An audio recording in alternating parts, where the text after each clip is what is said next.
¿Qué pasaría si los peores problemas de la vida no fueran en realidad una maldición? Y si fueran una herramienta para alcanzar la mayor de las bendiciones. En este análisis vamos a desglosar una idea que es, bueno, bastante radical, la de convertir la maldición en bendición. Y para empezar, arranquemos con una pregunta que de verdad nos pone a pensar. El texto que estamos explorando hoy nos obliga a reconsiderar todo lo que damos por sentado sobre la adversidad. Y si esa dificultad que tenemos enfrente no es un obstáculo, sino más bien un regalo disfrazado, casi como un tesoro sagrado. Y aquí está el centro de todo, ¿no? La idea principal. Según la fuente que analizamos, Dios ha ordenado que el problema nos sirva. Que mientras más intenso sea el enemigo, pues más nos empuja hacia nuestro destino. Es una forma de verlo que le da la vuelta a todo por completo. Muy bien, vamos a profundizar en esto. ¿Cómo es posible que un problema sea un sirviente? Exploremos juntos esta idea de reformular la adversidad. Lo que el texto plantea es que Dios tiene el poder de tomar las peores cosas que nos pueden pasar.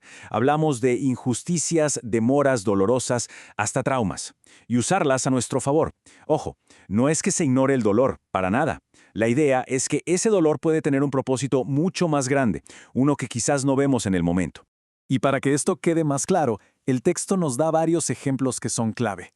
Pensemos en José, vendido como esclavo por sus propios hermanos, pero esa misma traición lo posicionó para convertirse en el gobernante de Egipto. O el caso de Job, que lo perdió absolutamente todo, pero su prueba terminó en una doble bendición. E incluso Pablo con su famoso aguijón, ese problema constante que lo mantuvo humilde. O sea, el problema fue, literalmente, el vehículo que los llevó a su destino. Claro, todo esto nos lleva a una pregunta todavía más de fondo, ¿no? El por qué detrás de todo. ¿Cuál es la razón divina para permitir estas dificultades en primer lugar? Y aquí es donde el texto nos da una interpretación que, la verdad, es fascinante. La maldición del Génesis no es vista como un simple castigo, sino como un acto de misericordia. Como un freno, digamos, necesario para controlar la naturaleza caída del ser humano.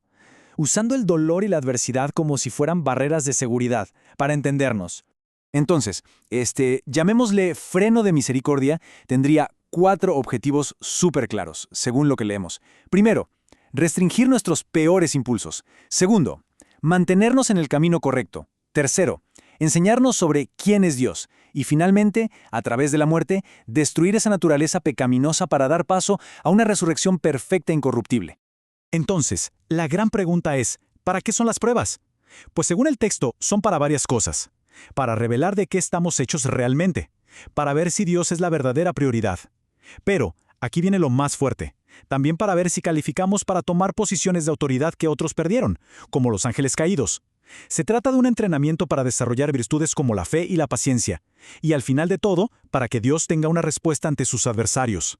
Bueno, y todo esto nos va llevando a un punto de choque, a una tensión entre dos maneras de ver la fe que son, pues, totalmente opuestas. Y esta tabla lo resume de una forma muy clara.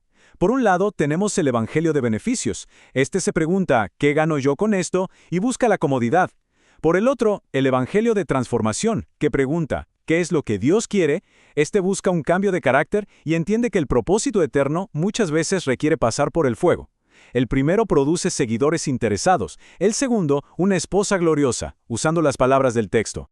Y miren, esta frase creo que lo resume todo. Según esta perspectiva, el objetivo final no son las bendiciones pasajeras, sino la persona en la que nos vamos convirtiendo a través del proceso. El verdadero premio entonces es esa transformación. Y aquí es donde la cosa se pone, bueno, a una escala cósmica.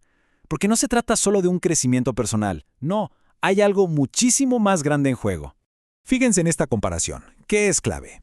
El texto presenta la prueba de Job como la respuesta directa a la falla de Lucifer. Lucifer, al perder su posición, ¿qué hizo? Se rebeló. Servía a Dios por los beneficios que obtenía. Job, por otro lado, lo pierde todo. ¿Y qué hace? Adora. Demostró que su amor no dependía de las bendiciones. En resumen, pasó la prueba que Lucifer reprobó. Y aquí está la conclusión de todo esto, la gran implicación. El texto afirma que para vencer al adversario y reclamar la autoridad espiritual que él perdió, es necesario aprobar precisamente en las áreas donde él falló. Es como decir que las pruebas que pasamos aquí y ahora son en realidad un campo de entrenamiento para una responsabilidad inmensa. Ahora, Uno podría pensar que esta idea es muy atrevida. ¿De dónde sale? Bueno, el texto nos dice que no sale de la nada. Apunta a un fundamento bíblico. Aquí, en la primera carta a los Corintios, donde el apóstol Pablo habla de un llamado supremo para los creyentes. Y ese llamado, bueno, no es para nada algo menor. Según esta interpretación, el propósito final de pasar por todas estas pruebas de carácter y de fidelidad es calificar para juzgar al mundo y a los ángeles caídos. Se trata, en esencia, de ser formados para poder gobernar. Entonces, para cerrar, nos quedamos con esta pregunta, que creo que lo engloba todo. Si esta perspectiva que exploramos es correcta, entonces el problema no es algo que se deba evitar a toda costa. El problema, la prueba, el obstáculo, es el camino mismo hacia nuestro destino y propósito más elevado. De verdad es una idea que nos deja pensando, y mucho.